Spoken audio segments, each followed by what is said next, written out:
Looking for affordable, high-quality resources for your church? Check out the app lineup from Worship Tools. You can build sleek service presentations in Presenter, schedule volunteers to those services in Planning, access chord charts and other worship materials in Music Stand, and manage church attendee information with Community.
What's up, everybody, and welcome to the WorshipFuel show. So glad that you're with us today.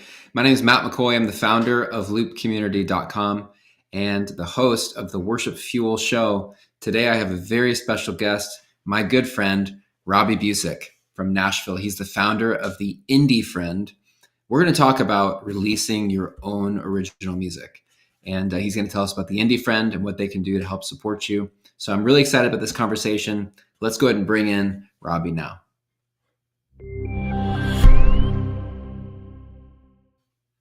Robby, how's it going, man? It's going great. Thanks for having me. Good to see you. Are you in Nashville today? I am. Yep. Running from interview to interview.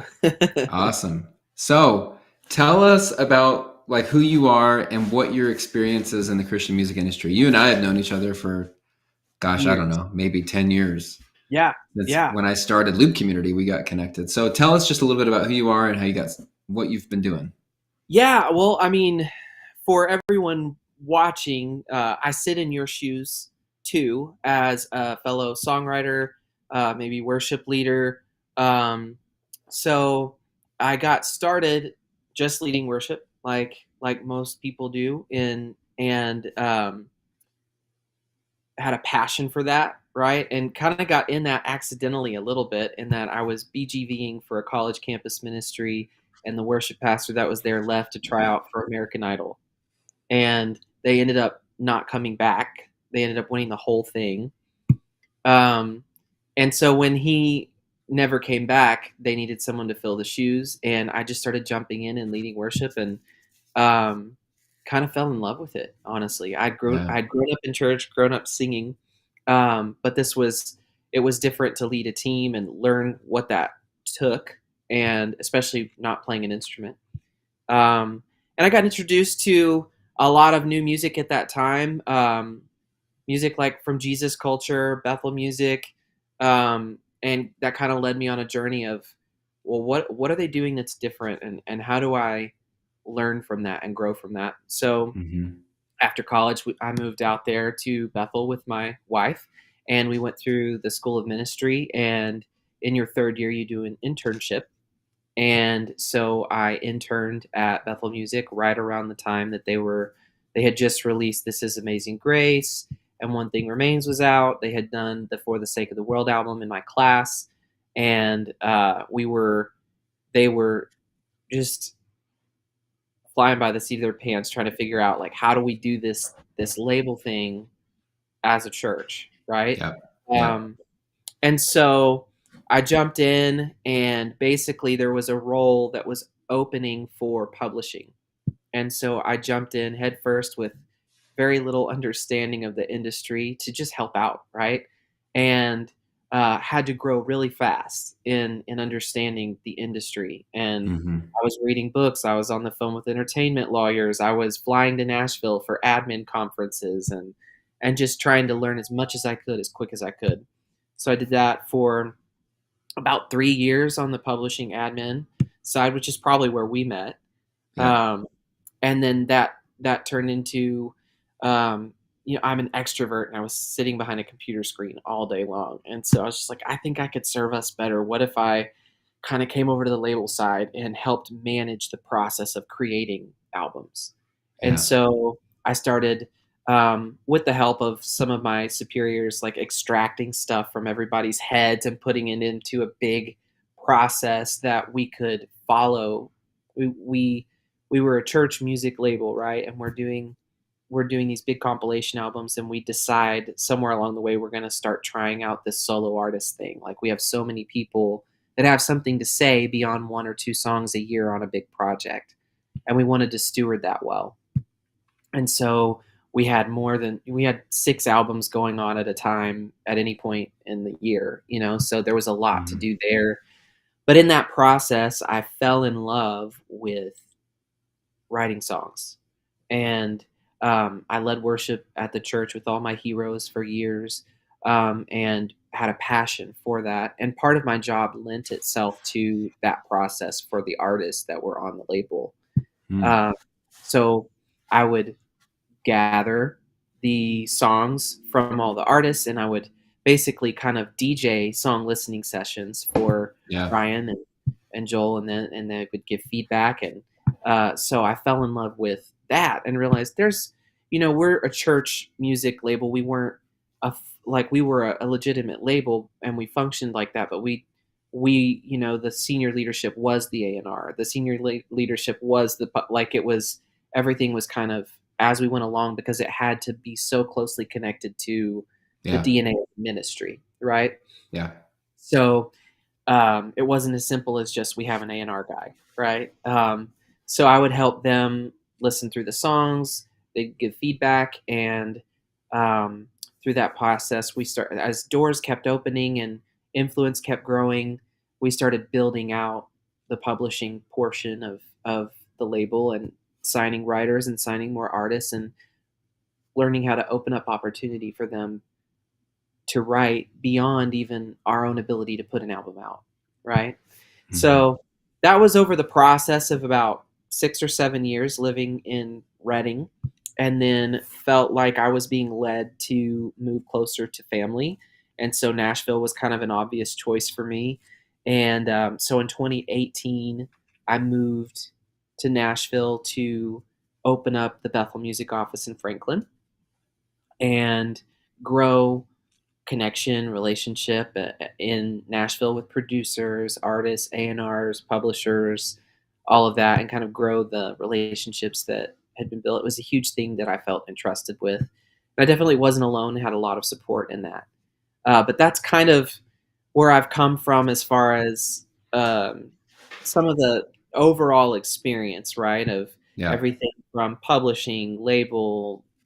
At one point, I was helping manage manufacturing and distribution, and even digital distribution. And um, so, yeah, I started getting a lot of calls, right, from external church movements and indie artists, even, of like, how do we do this thing? And realizing, I've sat in your shoes. I had to figure this out and for a while on my own, and as a Yeah. songwriter, as a worship leader. Um, and so when I moved to Nashville, there was a lot more of that started happening. How do we do this thing? How do we write songs and release them, whether as an indie artist or in the context of a church environment, right? And it's very nuanced in the church. And there wasn't, back when I was with Bethel, there weren't a lot of examples, right? Um, of how to do this church music thing, right? There were Mhm. churches doing music, but not labels, right? So that was kind of interesting. I spent a lot of time on the phone with the few people that I could that kind of built a system for that, and a lot of time on the entertainment lawyer phone calls as well. So, but yeah, I grew in that, and moved here in 2018. I've been here since 2018, and I was with Bethel Music for 3 more years, and then felt like it was time for me to pursue more of the creative route for myself. I felt like it was something from the Lord telling me like, hey, um, you you have to steward the songwriting thing that I've put in your life, right? Became an obedience thing, and I was kind of, I think, hiding behind helping everybody else and saying Hmm. that I was stewarding it by helping everyone else. So I quit and left really well, and then 2 days, almost 2 days later, I got a random text message offering me a publishing deal as a writer. I wasn't looking for it or asking for it. And so now I'm a signed writer. I write for CCM, for worship, um, every once in a while, pop or country. But Hmm. so yeah, that's kind of, Who's that with? What publishing entity? that's with Curb Music or Cool. Curb Songs. So um, they're a great team over there. They've done a lot to support me, and I've had a few cool opportunities with songs going places from things that I've written. Um, Oh, the other thing I've done is I've done a lot in the like creating songwriting opportunities. Um, been a part of getting different type of songwriting Hmm. collectives going in the past, and have fallen in love with doing that and helping churches figure that out too. Yeah. So yeah, that's kind of like all the different things I've got So my hands in.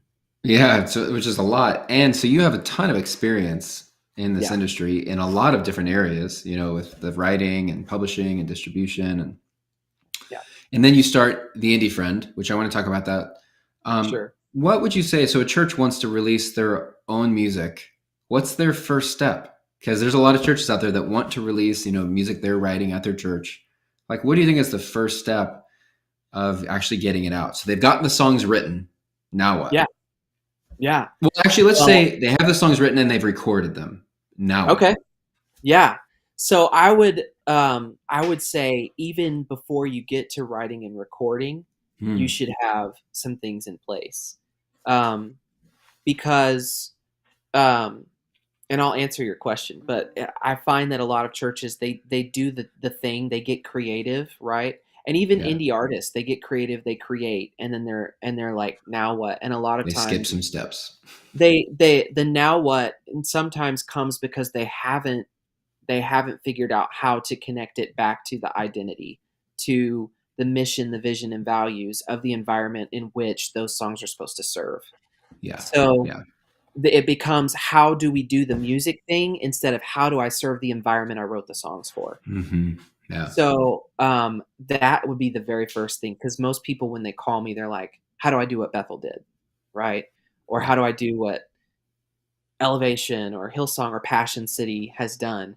And like it starts at stewarding the people in front of you. It starts at stewarding the heart with which God is actually working in your specific environment. Because if you try to be like or do the things that other people have done, you become an imitator and you fall into the noise and you don't stand out enough, right?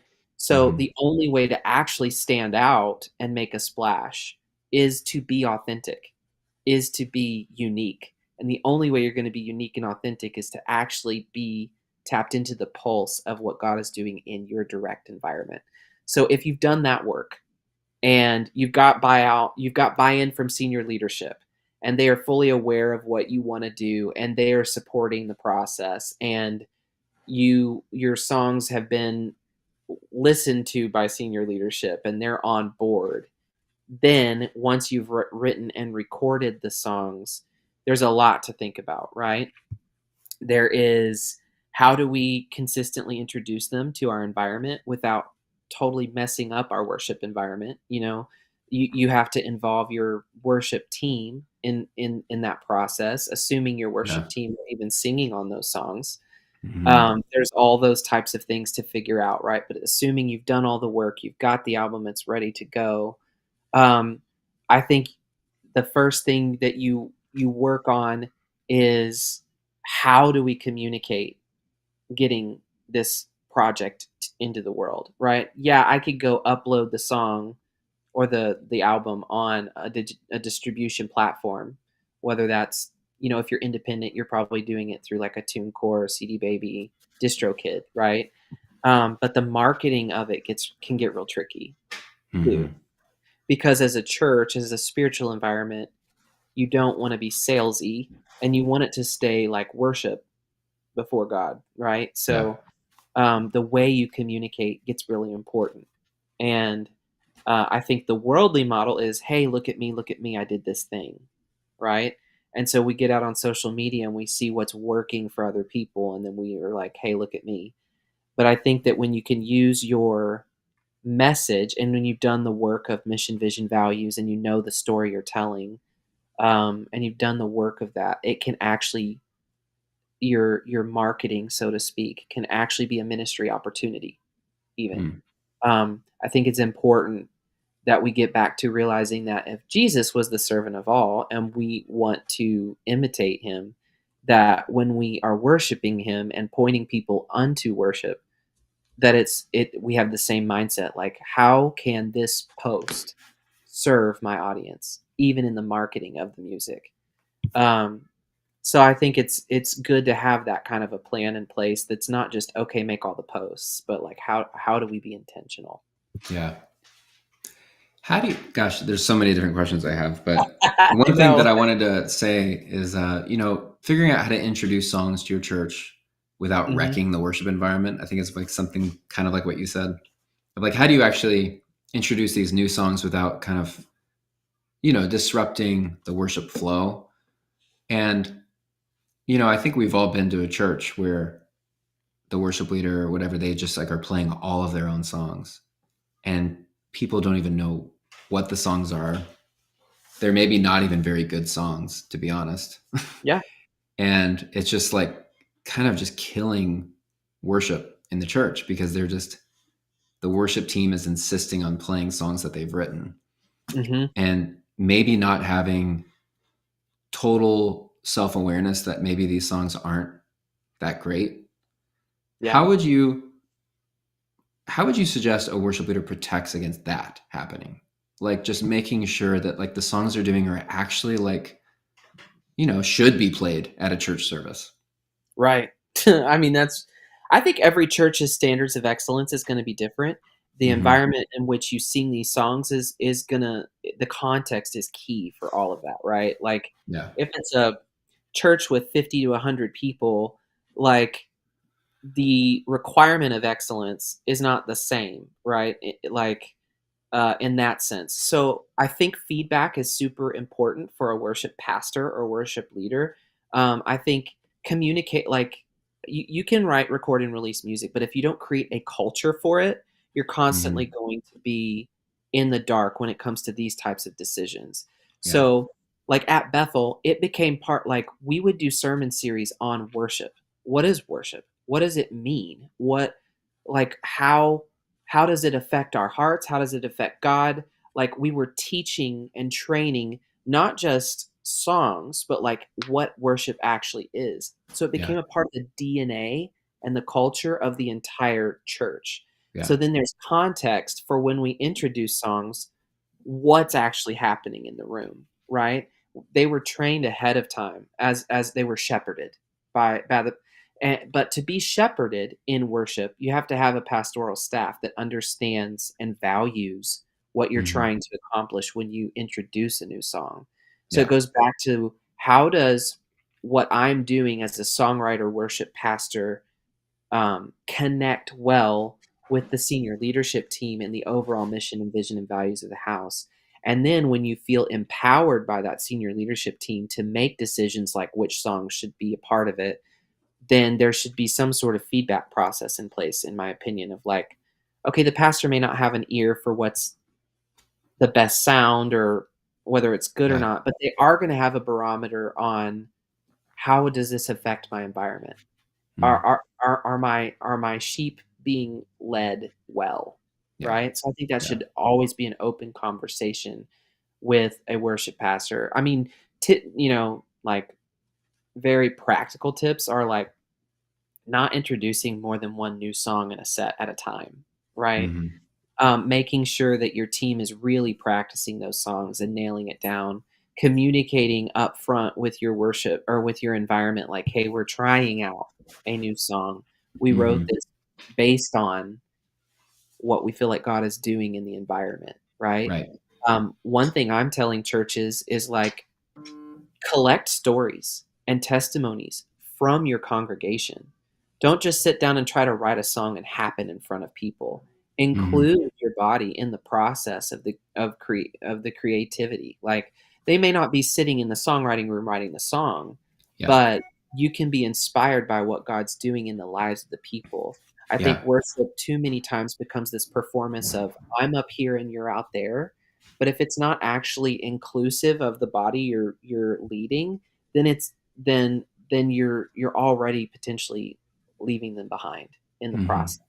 Yeah. So I think that's a powerful way too. But as far as the like, is the song good or not, right? I think sometimes your environment will kind of show it if you have some self-awareness, and if you don't, hopefully you have a team around you that can be like, hey, I don't know that that's landing like you think it is. Yeah. So let's shift gears a little bit and talk about money. And how do Yeah. churches actually get their money back? And should they even expect to get their money back from a project? Because, as you and I know, there's not a lot of money flowing.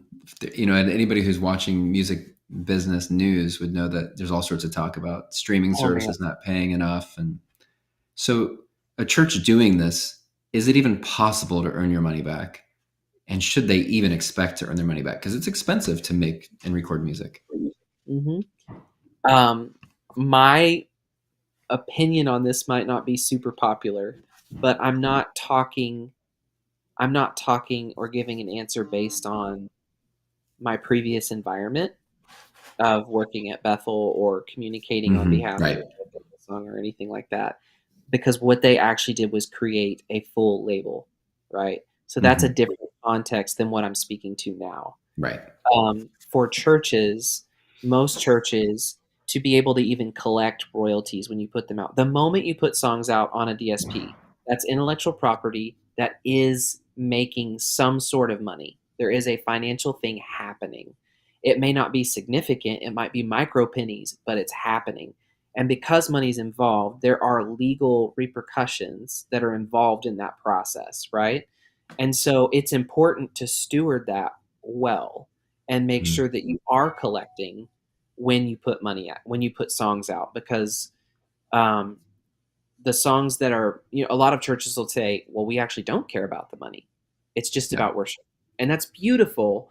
But if you're not doing the stewardship of collecting the royalties, then they become black box royalties. And you probably know all about that, or at least some, but like the digital service providers like Spotify and Apple Music, that money doesn't belong to them. So they have to get it off their books. It gets put into black box royalty land, and then it gets paid out based on market share. And that market share is basically Sony, Warner, and Universal. And they're not even the bad guys. It's not a bad guy, good guy thing in that scenario, but they're not necessarily always aligned with the church vision of the songs that have been put out, right? So, in the Bible, it talks about like the wealth of the world and the wicked's laid up for the righteous, not the other way around. So we do want to be good stewards, right? Yeah. But at the same time, when you pour $50,000, $100,000 into a project as a church, and you're not an established brand in the marketplace, you're not going to see that money back. A stream on Spotify is 0.0004, of a penny. Yeah. So, to a million streams is going to pay out $4,000, maybe, right? So, like, the amount of people we know that are independent, even hitting a million streams on a song, is very, very small, right? So the way that I like to communicate to churches is, if you may tell me you don't care about the money, but if you need to make the money back, you still care about the money. And it's not necessarily a heart issue. It's you're trying to be a good steward, like, of your investment. But I think we have to have a little bit of a mindset shift, a little bit of away from the normal Western model of you put the work in, you get the money out, right? When it's a worship environment, you created that thing, that song for your specific context, for your specific environment. And the good reasons for doing that are you have an audience of people that want to be able to engage with the songs that are specific to their local body outside Yeah. of a Sunday morning service, right? Yeah. Yeah. They want the soundtrack of what they're experiencing in their community Right. playing throughout the week. That's a Right. good reason to write, record, and release music. If you need to make the money back off of that, you probably shouldn't record music in the church Mhm. unless you have a plan to grow the brand into its own label and manage the creative careers of artists and songwriters, which that's not what most churches are about. They just want to get the music out, right? So I typically tell people it's possible to make money off of your songs. It's not impossible, but it is hard. Yeah. And you have to be willing to put in the work that's required on the marketing side too, and getting playlist pitches and doing all, Yeah. growing your YouTube platform and doing all the things that a normal label is going to do for an artist that they sign to be able to make any of that money back if you can make it back. But Yeah. I typically tell churches, if you need to make the money back, it's going to affect the culture of your church. And here's why. The creative process, right? The way that you write songs and you release them and you record them, when you need to make the money back, you start asking questions. Well, how do we do that? And then it starts getting into the research of, well, how do we get more streams? How do we get more, visibility on our product? And then you're selling your worship sound, right? Again, there's nothing wrong with making money off of it, in my opinion. But when the goal becomes I have to make money instead of I have to worship before the Lord, then the way that it will affect your environment is on a Sunday morning, you will think, I have an album coming out in a month and we need good market adoption. So I need Mhm. as many people listening to this song, and I need the artists from the album singing those songs on Sunday morning. And so your Sunday morning services are no longer, God, what do you want us to sing today? And who should sing today? And now Mhm. it's, we've got that figured out already. Right. And so Yeah. like the decision, you in some ways remove God from the decision making process, but then we Yeah. spiritualize it and say, well, it's for him, Yeah. right? Right. um, but did we even talk to him about it? So that Mhm. affects the culture of your worship, which is what we don't want.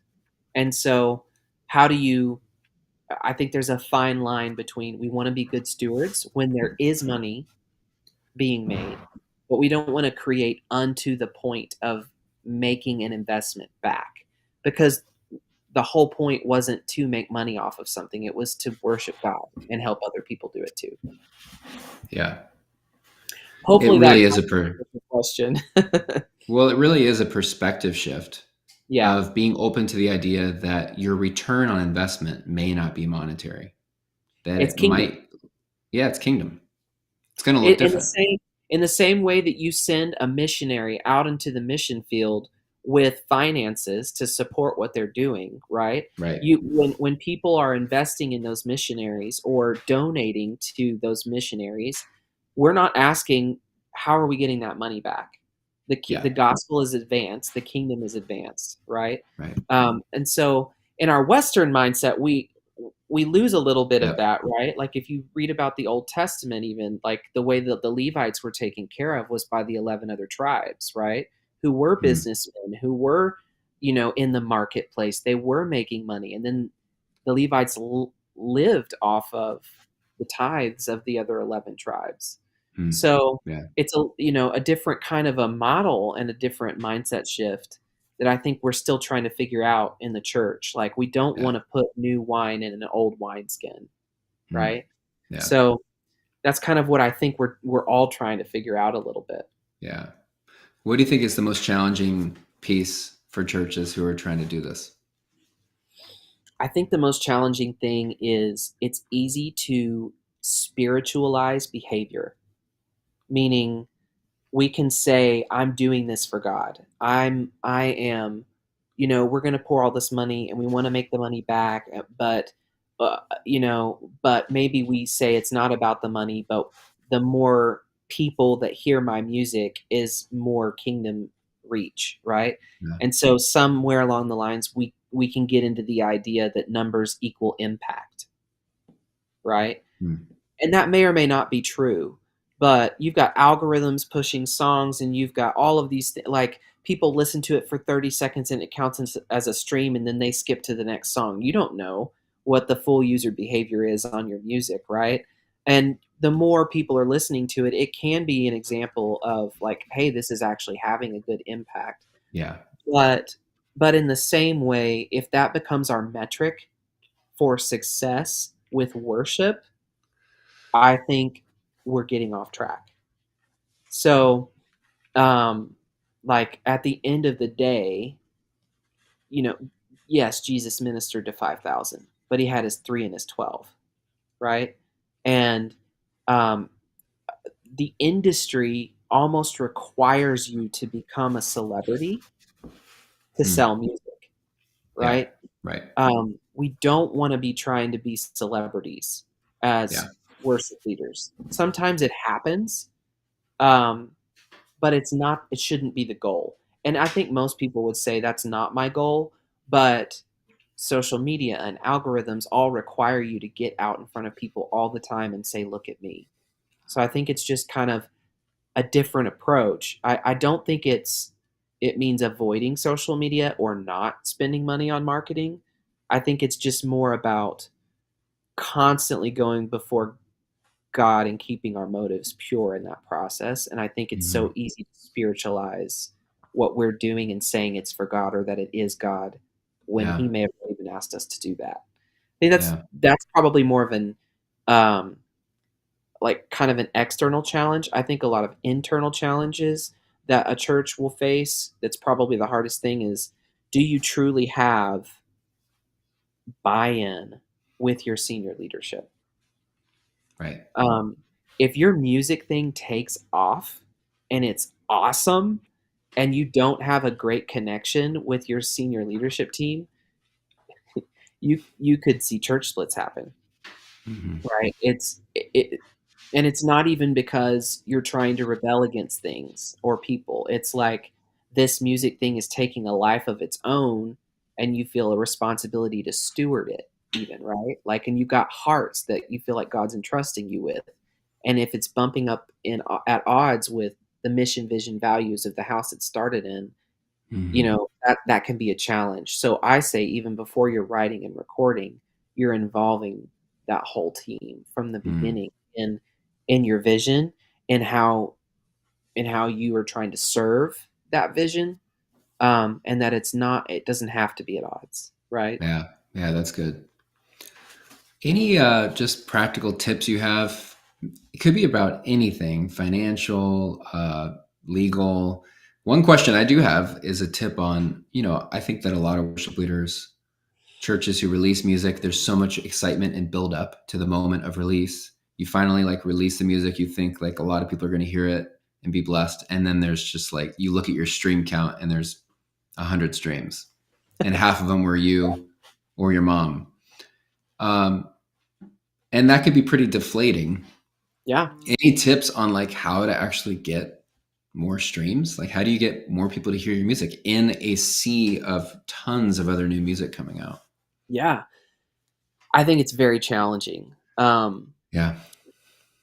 There's certain like metrics that even the platforms are looking for before they start helping you out with algorithms that get the songs in front of people. Like if you don't have 10,000 monthly listeners, you're way less likely to pick up or for an algorithm to be kind to you, Yeah. right? Um, I think that when you have collaboration out of relationship and not out of trying to use somebody else's platform, that can be very powerful. um, I think writing songs with other churches could be really helpful. Um, and with the idea of, I don't just want that other church to adopt my song. Like, God, what are you doing in our region? And how do we all collaborate together and communicate through song? And then we all introduce these songs to our environment. And then you've got Mhm. multiple audiences, and you start Yeah. building a local following that grows. I always go back to like steward what's right in front of you Yeah. and tend to that, and then try to grow. Don't Mm. try to go massive immediately. Um, Going massive, it can actually, or like when you try to just reach out big or try to land on that big editorial playlist or whatever it is that you try to do, it's like you're playing in a giant ocean, right? Mhm. And Yeah. you as a fish may not be the fish that they're looking for. They're like, Yeah. "Oh, there's a fish." That might get you a stream, and there might be a ton of people that see your music, but it's not organic and authentically the people that are listening to you all the time. So you can even land on a big playlist and initially get like 10,000 streams from a big playlist, Yeah. but then your listener base drops when they dropped your song off the playlist, and it shows you, "Oh, this wasn't real engagement," right? So Yeah. the number in and of itself isn't as important as even, okay, like Spotify will tell you how many times one listener streams your stuff, Right. right? So that's more of an impact number of like, oh, like the people that do listen to me, they're listening to me a lot, Mhm. right? I'm having real engagement. I'm having real impact with these people. My songs are actually touching them, right? Yeah. I think I think that's, for a church, the best way to get started with growing an audience is actually creating with your audience, or pulling the Mm. stories from your audience, or multiple Yeah. audiences, and having, Yeah. we have a very unique, I don't know anywhere else that like there's always an audience happening all the time consistently every week, outside of a tour. Mhm. Um, we've got a very unique opportunity there to kind of Yeah. spread the kingdom of God through music in that way. So, but you can pay for professionals that they can listen to your music and understand your genre, and they are specific in being able to help pitch your songs to playlists in a way that can help grow Yeah. your organic audience, based on the fact that they're probably plugging your music into playlists that are specific to your subgenre, right? The Yeah. genre is Christian music and then praise and worship, but within praise and worship, there's a ton of different Yeah. subgenres, and there's people out there that understand those and have those connections and kind of Yeah. can help you grow organically, right? Fast growth, like super fast growth on platforms like Spotify, isn't always helpful for your long-term growth. Mm. So if you jump to 100,000 listeners overnight, um, and then 2 months later you're down to 30, Spotify sees that as a downtrend on your artistry, and then all of a sudden, Yeah. uh, your your songs aren't showing up in playlists anymore, or you're not getting streams anymore. Yeah. And so it's better to have organic, consistent, long-term growth Yeah. than trying to land on that one giant editorial playlist that has 50 Yeah. different types of listeners in it. Does distribution matter? Like the type Um, or the distribution you go through? it depends on if we're talking about a distribution deal with a company versus an aggregator. Um, Okay. so, I guess like, I'm if, thinking of like CD Baby, oh DistroKid. yeah, What are they? That's a distribution company. yeah, they're like an aggregator distribution platform. So Mm. what I mean by aggregator is you're not going through a label for distribution, Yeah. right? Got it. Um, So the aggregator distribution options are like your CD Baby, TuneCore, and they take your music and they've got all of those platforms that they plug your music into, right? Yeah. So um, I do think that they matter, but it also depends on your goals. So like a DistroKid, they're a really popular one right now. They have some potential special inroads to Spotify. Like with like discovery mode and different things like that are probably a little bit better than some of your other platforms. But with a lot of these aggregator platforms, you don't necessarily have a personal representative, which can become challenging if you have issues with uploads and things like that, where, you're just a number. So Mhm. it's 2 or 3 days for you to hear back from customer service, so it can matter. Yeah. Um, but most of them out there are like that, but they'll offer all kinds of different things, from à la carte marketing services that they can offer, publishing administration even, which can get kinda hairy when you're dealing with aggregator platforms. Um, playlist pitching even, Hmm. all those things that they try to add value and charge you for. I think the big thing to look out for with aggregator platforms is some of them are fee-based and some of them Mm. are percentage-based. So, like DistroKid, I believe, is fully fee-based, meaning you're gonna pay a higher fee upfront, but that's all you're paying. Um, Normally, you're going to end up spending more on DistroKid than some of the other platforms because the fee is high enough for them to make money off of that when your streams are not high, right? Right. But like a CD Baby or a TuneCore, or one that might be more of a percentage based. If you have a song that goes viral, then they're Yeah. making a ton of money and you're losing a lot of money.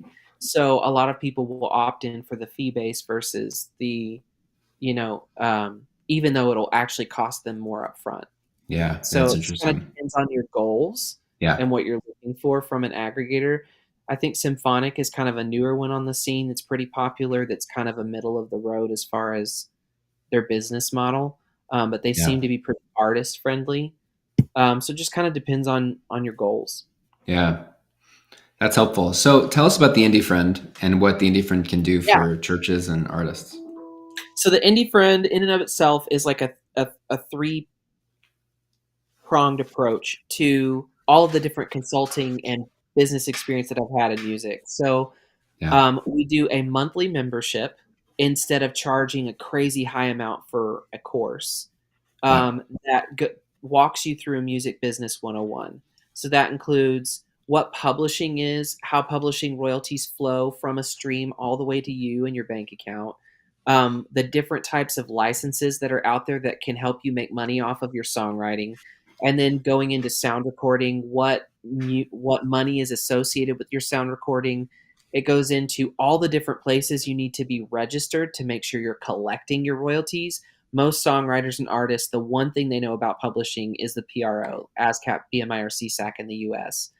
But that's actually only 1/3 of your publishing income. The other 2/3 goes somewhere else, and most people don't even know what that is or where that is. So we go through that type of stuff, and then we'll do like how-tos of how to literally go and register your songs in all the different places that you need to.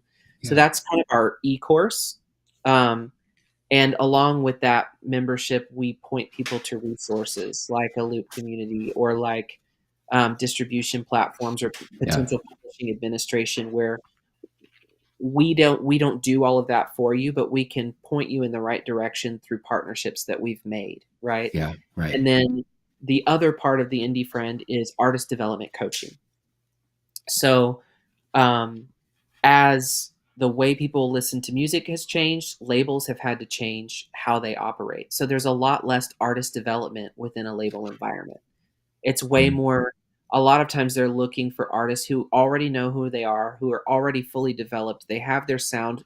They may even already have built up an audience, and the label is going to act more as like an investor in the business that an artist has already built, Yeah. right? But the problem with that is there are so many of us out there, artists, that do still need the help and the guidance of, who are you? What is your Hmm. sound? Does that even show up in your music when you Yeah. create? Once it does, do you know how to communicate that to the world? Do you Yeah. know what Yeah. type of resources you need? So the Yeah. coaching is kind of that process. So that's a Yeah. separate thing from the membership. And then I'm about to launch a church product. Cool. The church product is basically, I'm calling it Kingdom Music Framework: How to Develop a Songwriting Culture in Your Church. And it goes into a lot of what we've talked about today: the good reasons to write, record, and release music, and the bad reasons that you should stay away from. If your music is just a tool to get more butts and seats in your church, it's probably not a good idea. Yeah. Things like that. But then I also walk through practical steps of like giving them resources for putting on songwriting retreats, what that looks like, what are the logistical things behind that, types of contracts they may need to think about. Does the church own the intellectual property? Do the writers own the intellectual property? How does that work?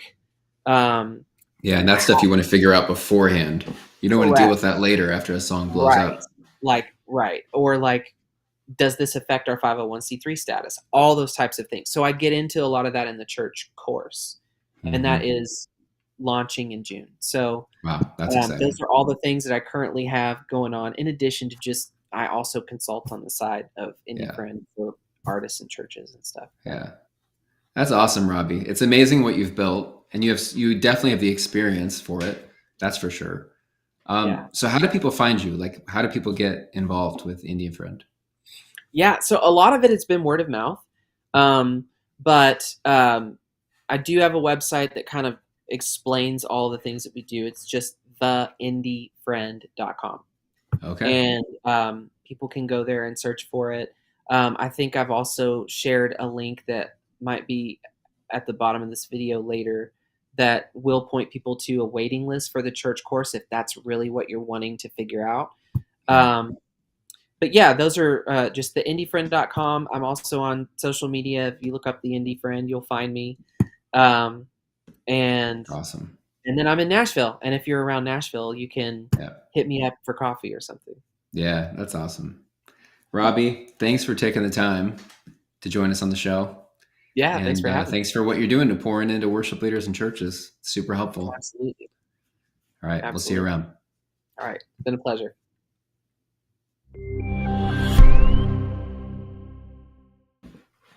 All right, you guys, great conversation with Robby Busick from the Indi Friend. Write down in the comments now, what is one thing you're walking away from this interview with? What's one thing maybe you learned that was helpful? Make sure you go check out the Indi Friend. Go to theindifriend.com. Find them on socials as well. And take one of their courses. If you're interested in releasing music, make sure you do it right. This is stuff you want to really do right from the beginning. It's kind of harder to unwind it later after you've released it all.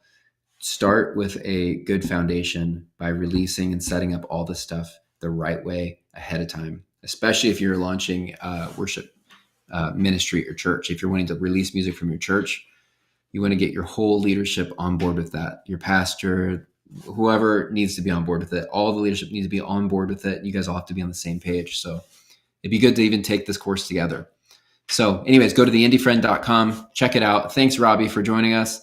And make sure you hit the subscribe button to make sure you stay up to date for future WorshipFuel shows. Make sure you also check us out on Apple Podcasts. Our podcast is there. You can listen to it. If you don't have time to be watching videos, you can just listen to this. So make sure you go subscribe on wherever you listen to podcasts. We're there. So thanks for joining WorshipFuel. We'll see you next time.